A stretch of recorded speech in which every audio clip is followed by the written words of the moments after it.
दोस्तों, आज बांग्लादेश में जो कुछ भी चल रहा है वो पूरे विश्व के लिए एक अलार्मिंग सिचुएशन है। वो एक ऐसी कंडीशन है जिसको पूरे विश्व को समझना चाहिए कि आखिरकार युवा शक्ति अगर किसी देश को बना सकती है तो उस देश को बिगाड़ भी सकती है। आज जो जमाना है वो है जेन जी का। जेन जी मतलब एक ऐसी जनरेशन जिसका उम्र का पड़ाव लगभग 12 साल से 17 साल के बीच में है या 28 साल के बीच में है, वो जेन जी कहलाते हैं। लेकिन जेन जी की और भी कई परिभाषाएं हैं। ऐसी बहुत सारी जनरेशन आज हम लोग देख रहे हैं। जैसे जेन जी जो है उनका आंदोलन आज नेपाल के अंदर चल रहा है। तो नेपाल के अंदर जिस तरीके से वहां के मंत्रियों ने इस्तीफा देना शुरू कर दिया है, वहां पर 25 लोगों की मौत हो चुकी है, लगभग 60 से 70 लोग वहां पर घायल हो चुके हैं। यहां तक कि स्कूल के जो बच्चे हैं वो स्कूल की ड्रेस को पहनकर सड़क पर उतर चुके हैं। स्कूलों के जो लड़के हैं, बच्चे हैं, वो भी सड़कों पर उतर चुके हैं इस आंदोलन के अंदर पार्टिसिपेट करने के लिए। लेकिन बात यह है कि आखिरकार आंदोलन हो क्यों रहा है। नेपाल की सरकार सोशल मीडिया से क्या इतनी ही परेशान थी कि उनको सोशल मीडिया साइट्स को बैन करना पड़ा। लेकिन जब बैन किया गया था तो फिर जैसे हम लोग कहते हैं फेसबुक है, इंस्टाग्राम है, ऐसी बहुत सारी सोशल मीडिया साइट्स थी जो कि नेपाल के अंदर फिट नहीं हो पाई। लेकिन टिकटॉक ने वहां पर फिटमेंट का पूरा क्राइटेरिया पूरा कर लिया और उसके बाद में चीन का दबदबा आज भी नेपाल के अंदर बना हुआ है। तो हम लोग बड़ा विस्तार से देखेंगे कि आखिरकार नेपाल के अंदर ये जो आंदोलन है वो क्यों हो रहे हैं। और इसके पीछे एक व्यक्ति है जो कि उम्र उसकी महज 35 साल है। उसने पूरा का पूरा इस आंदोलन को टेक ओवर किया हुआ है, इस आंदोलन को बैक हैंड से सपोर्ट कर रहा है। हम लोग बड़ा विस्तार से देखेंगे क्योंकि भारत के अंदर भी इंस्टाग्राम जिस तरीके से फैल रहा है, मैंने मेरे हर वीडियोस के अंदर, हर सेशंस के अंदर ये कहा है कि भारत के अंदर इंस्टाग्राम जैसे जो एप्लीकेशंस हैं वो सॉफ्ट पॉर्न को परोस रहे हैं, जिससे हमारा यूथ मिसगाइड होता है। उसको ये यानी कि वो ये भूल जाता है कि आखिरकार मुझे जीवन के अंदर क्या पाना है। वो केवल रील्स बनाने के अंदर ही अपना जीवन व्यतीत कर देता है। फिर बाद में समझ में आता है कि अब तो ये एप्लीकेशन बंद हो चुकी है, अब मेरे लाइफ का, मेरे करियर का क्या होगा। इसीलिए भारत के अंदर भी जरूरत है कि इंस्टाग्राम को बैन किया जाए। ऐसी वेबसाइट्स, ऐसे एप्लीकेशंस जो इस तरह का कंटेंट जो है वो परोसती हैं। आप मेरे पीछे यहां पर एक स्टूडेंट देख रहे हैं। ये स्टूडेंट एक स्कूल की ड्रेस के अंदर है और एक स्टूडेंट जो है वो छत पर चढ़ रहा है।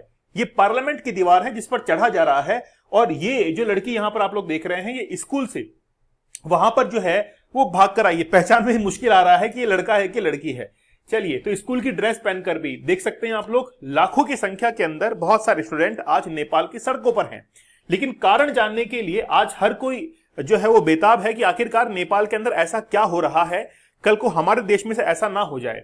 इसलिए नेपाल के अंदर आज देख रहे हैं कि जिस तरीके से वहां पर उग्र प्रदर्शन हो रहे हैं, जेन जी जो है वो इमारतों पर चढ़कर नेपाल की सरकार के खिलाफ प्रदर्शन कर रहे हैं और लिखा हुआ है स्टॉप द करप्शन, मतलब भ्रष्टाचार जो है इसको खत्म करो। लेकिन आखिरकार ये तो सोशल मीडिया वेबसाइट्स के खिलाफ थे, लेकिन करप्शन बीच में कहां से आ गया। तो हम लोग बड़ा विस्तार से बात करेंगे कि आखिरकार इस आंदोलन के पीछे वो 35 साल का युवा कौन है जिसने इस आंदोलन को इतना उग्र कर दिया। दोस्तों, हमारा 75 डेज का हार्ड चैलेंज जो कि आप लोग को जरूर ज्वाइन करना चाहिए अगर आप लोग पोर्नोग्राफिक एडिक्शन से जूझ रहे हैं। मेरा यह मानना है कि ये जो कंटेंट है वो आपके कंसंट्रेशन और फोकस की धज्जियां उड़ा देता है और आप जिस इनोवेटिव आइडिया को सोचना चाहते हैं, अपने जीवन के अंदर सफल होना चाहते हैं, ये जो एडिक्शन है आपको आगे नहीं बढ़ने देता है। इसीलिए 75 टेक्निक्स के साथ साथ में मैंने आप लोगों को 75 रियल स्टोरीज इसके अंदर दी हैं। आप लोग जरूर ज्वाइन कीजिएगा। और अगर आप में जबरदस्त विल पावर है तो आप लोग 175 डेज का जो हार्ड चैलेंज है उसको जरूर एक्सेप्ट कर लीजिएगा। कुछ फोटोग्राफ्स मैं आप लोग को दिखाता हूं।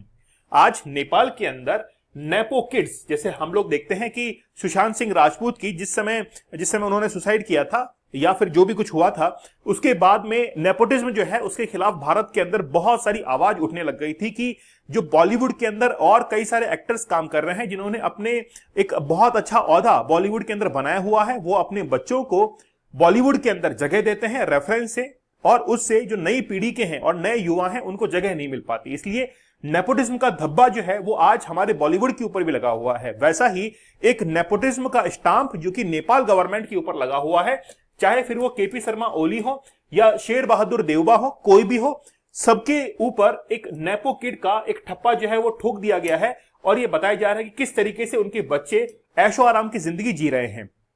ये जो लड़की आप लोग देख रहे हैं, इसने अपने हाथ के अंदर एक घड़ी पहनी हुई है जिसकी कीमत 19,400 एक यूई के अंदर बताया जा रहा है कि इतनी महंगी ये वॉच है जो कि इसने पहन रखी है। इसके साथ में आप लोग देख सकते हैं कि एक नेता का बच्चा है जो कि लैम्बोर्गिनी, यहां पर फरारी लैम्बोर्गिनी उसको जो है वो अफोर्ड कर रहा है, साथ ही के अंदर विदेशों के अंदर घूमने जा रहे हैं। तो वहां के लोगों का ये कहना है कि हमने सरकार बनाई है और हम लोग अपने देश के अंदर टैक्स देते हैं और हमारे ही पैसों से तुम्हारे बच्चे जो है वो ऐश करते हैं।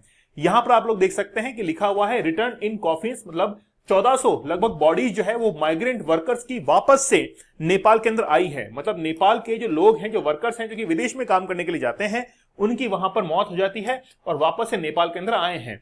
साथ ही में आप लोग देख सकते हैं कि यहां पर जो सिक्योरिटी ऑफिसर्स हैं वो एक फल वाले को फल बेचने से रोक रहे हैं, उसके फलों को गिरा दिया गया है। ऐसे जो मेम्स हैं, ऐसे वीडियोस जो हैं वो सोशल मीडिया के ऊपर काफी वायरल हो रहे हैं। और सोशल मीडिया जो प्लेटफॉर्म है वो है टिकटॉक। हर जगह आप लोग टिकटॉक की प्रेजेंस देखेंगे। साथ ही के अंदर यहां पर लिखा हुआ है कि Nepal has been listed the most corrupt country. अब एक्चुअली में क्या है, सोशल मीडिया के दो चेहरे होते हैं, या तो वो बात सही होगी या फिर वो बात फेक होगी। सोशल मीडिया पर इनको पहचानना बड़ा मुश्किल होता है। तो आप लोग इस न्यूज को देख सकते हैं कि नेपाल को बताया गया है कि पूरे विश्व के अंदर मोस्ट करप्ट कंट्री है। अब एक्चुअली में मोस्ट करप्ट कंट्री जो है वो दूसरी है, लेकिन फिर भी सोशल मीडिया के ऊपर वहां पर ये चल रहा है। इससे सरकार बड़ी परेशान होती है। उनको ये लगता है कि नेपाल के अंदर जो एक गलत इमेज जो है वो बनाई जा रही है, इसीलिए उन्होंने सोशल मीडिया को बैन करने का एक फैसला लिया। तो एक वहां पर आंदोलन नेपो किड का भी चल रहा है। इस तरीके से ही गवर्नमेंट के ऊपर जो है वो सवालिया निशान खड़े हो रहे हैं कि गवर्नमेंट जो है वो एक करप्ट पॉलिटिकल सिस्टम को रन करती है, इसीलिए सरकार जो है सत्ते में आती है और वहां पर जाकर सोशल मीडिया एप्स को बंद कर देती है। मतलब 26 सोशल मीडिया जो एप्स हैं उनको बंद कर दिया जाता है। अब नेपाल के अंदर आंदोलन इसलिए हो रहे हैं क्योंकि ये जो जेन जी है ये सड़क पर उतर आए हैं, क्योंकि इनको ये लगता है कि सरकार इनके सोशल मीडिया, मतलब इनके विचार और अभिव्यक्ति की जो स्वतंत्रता है, इसको कहीं ना कहीं बाधित कर रही है। तो इस आंदोलन के अंदर जो सड़कों पर हैं वो सारे के सारे जेन जी हैं। लेकिन जनरेशन जो चलती हुई आती है उसमें सबसे पहले ग्रेटेस्ट होता है, मतलब बहुत पुरानी जनसंख्या जो कि लगभग 1900 के पास में है। फिर होती है साइलेंट जनरेशन, फिर होती है बूमर जनरेशन, फिर होता है जेन एक्स, फिर होता है मिलेनियल्स, फिर होता है जेन जी और फिर होता है जेन अल्फा। मतलब अभी वर्तमान के अंदर पिछले 10 साल के अंदर जिन बच्चों ने जन्म लिया है वो जेन अल्फा कहलाएंगे और 2017 से पहले का जिनका जन्म है वो जेन जी कहलाएंगे। 1965 से लेकर 1980 तक जेन एक्स है, 1981 से लेकर 1996 तक जेन वाई है और 1997 से लेकर 1997 से लेकर 2012 तक जो जनसंख्या है, जिन्होंने बच्चों ने जन्म लिया है, वो जेन जी कहला रहे हैं। मतलब यही वो ग्रुप है जो कि आज सड़कों के ऊपर है। चलिए मैं आप लोगों को विस्तार से बताता हूं कि आखिरकार नेपाल के अंदर ऐसा क्यों हुआ है, इसके पीछे रीजंस क्या है। एक्चुअली में जब सरकार के ऊपर करप्शन के चार्जेस लग रहे थे, टिकटॉक के ऊपर या सोशल मीडिया प्लेटफॉर्म्स के ऊपर ऐसे वीडियोस वायरल हो रहे थे जो कि सरकार के ऊपर एक सवालिया निशान उठा रहे थे। इससे सरकार बड़ी सख्ते में आती है। उनको ये लगता है कि ये सोशल मीडिया एप्स सरकार को कहीं ना कहीं ले डूबेगी, सरकार को गिरा देगी। इसीलिए उन्होंने एक तरीका सोचा। उन्होंने सोचा कि जितने भी सोशल मीडिया प्लेटफॉर्म्स हैं उनको क्यों ना बैन कर दिया जाए। इसीलिए जितने भी सोशल मीडिया प्लेटफॉर्म्स नेपाल के अंदर काम कर रहे थे उनके लिए एक डेडलाइन रखी गई कि अगले 7 दिन में आपको रजिस्ट्रेशन यहां पर करना है। रजिस्ट्रेशन किस बात का? रजिस्ट्रेशन इस बात का कि जितने भी सोशल मीडिया प्लेटफॉर्म्स हैं वो अपने एक अधिकारी की यहां पर तैनात करें। सबसे पहले एक लोकल ऑफिस नेपाल के अंदर खोला जाए। दूसरी बात कि नेपाल के अंदर ही एक अधिकारी की भी नियुक्ति हो जो कि ये देखे कि आखिरकार उन सोशल मीडिया प्लेटफॉर्म पर किस तरीके का कंटेंट परोसा जा रहा है, कहीं ना कहीं वो सरकार के खिलाफ तो नहीं है, कहीं मतलब मान लीजिए कि कहीं ना कहीं वो ये मान के चले कि सरकार के अगर विरोध में होगा तो सरकार जो है वो गिर सकती है। इसीलिए सरकार को ये लगा कि इनके लिए एक गाइडलाइन जो है वो बनानी चाहिए कि आप अपना लोकल ऑफिस यहां पर बनाइए, साथ ही के अंदर अपने एक अधिकारी की तैनात कीजिए ताकि वो यहां पर देख सके। अब बहुत बड़ी बड़ी जो कंपनियां थी जैसे मेटा थी, साथ ही के अंदर इंस्टाग्राम वगैरह, इन्होंने ये देखा कि यार हम लोग इतना खर्चा जो है अफोर्ड नहीं कर पाएंगे। तो 7 दिन की टाइम लिमिट के अंदर ये सारी कंपनियां जो है असफल हो गई अपने रजिस्ट्रेशन को करवाने के अंदर और उसके बाद में इन सारी कंपनियों को अलविदा कह दिया गया। मतलब 26 सोशल मीडिया प्लेटफॉर्म्स को नेपाल के अंदर बैन कर दिया गया क्योंकि उन्होंने दी गई टाइम लिमिट के अंदर अपना रजिस्ट्रेशन नहीं करवाया, क्योंकि वो उन शर्तों के ऊपर कहीं भी खरा नहीं उतर रहे थे और उन्होंने कहा कि हमारे ऊपर ये शर्तें जो है वो बेवजह हैं, हम लोग इन शर्तों को नहीं मानेंगे। लेकिन अब इसके अंदर सरकार का ये कहना है कि ये सारा का सारा जो है वो एक पॉलिटिकल मूव है, कहीं ना कहीं सरकार के ऊपर करप्शन के जो है वो चार्जेस बढ़ाता है, ठीक है, करप्शन का जो है वो एक ब्लेम लगाता है, इसलिए हम लोग इससे नाखुश हैं, इसलिए हम लोग इन सोशल मीडिया प्लेटफॉर्म्स को यहां पर बैन करते हैं। अब वहां पर जो जेन जी हैं, जो स्टूडेंट्स हैं, जो कि सड़कों पर है, उनका ये कहना है कि ये सोशल मीडिया प्लेटफॉर्म्स जो कि हमारे विचार और अभिव्यक्ति, स्पीच एंड एक्सप्रेशन का एक जरिया थे। जैसे हम लोग इंडियन कॉन्स्टिट्यूशन के अंदर पढ़ते हैं आर्टिकल 19 जो कि ये कहता है कि हर व्यक्ति को जो कि इंडियन सिटीजन है उसको स्पीच एंड एक्सप्रेशन की, बोलने और अपना विचार रखने की स्वतंत्रता है। वैसे ये लोग भी ये कह रहे हैं कि हम लोगों को भी सोशल मीडिया के सहारे से अपनी बात कहने का मौका मिल रहा था, लेकिन अगर सरकार ने सोशल मीडिया प्लेटफॉर्म्स को ही बैन कर दिया है तो हम लोग अपनी बात सरकार तक नहीं पहुंचा पाएंगे, चाहे फिर वो करप्शन के हो या फिर सरकार के जो बड़े नेताओं के बच्चे हैं जो कि ऐशो आराम में जी रहे हैं, उनके खिलाफ भी हम लोग आवाज नहीं उठा पा रहे हैं। इसलिए वो सारे जो लोग हैं, जेन जी जो हैं, वो सड़कों पर आ चुके हैं और वहां पर धरना प्रदर्शन कर रहे हैं। अब ये सब कुछ जो हो रहा है वो कोई ना कोई इनिशिएट कर रहा होगा, कोई ना कोई इनको सपोर्ट कर रहा होगा। इसलिए नेपाल के अंदर आप देखिए टिकटॉक जो है उसने क्या किया कि 7 दिन के अंदर अंदर रजिस्ट्रेशन भी किया और वहां पर एक लोकल ऑफिस जो है उसको भी बना दिया और एक अधिकारी की भी तैनाती वहां पर कर दी। टिकटॉक ऑलरेडी भारत के अंदर बैन है। सबसे पहले मद्रास हाईकोर्ट ने टिकटॉक को बैन किया था ये कहकर कि टिकटॉक जो है वो, पहली बात तो ये है कि सॉफ्ट पॉर्न जो है उसको परोसता है और हमारा जो युवा है वो इसमें कहीं ना कहीं उलझ रहा है। इसलिए आज भारत के जो हाईकोर्ट्स हैं, जो कोर्ट्स हैं, उनको फिर से सजग होने की जरूरत है, स्वयं संज्ञान लेने की जरूरत है कि जिस तरीके से टिकटॉक के ऊपर कार्रवाई की गई थी वैसे ही इंस्टाग्राम के ऊपर भी कार्रवाई की जाए।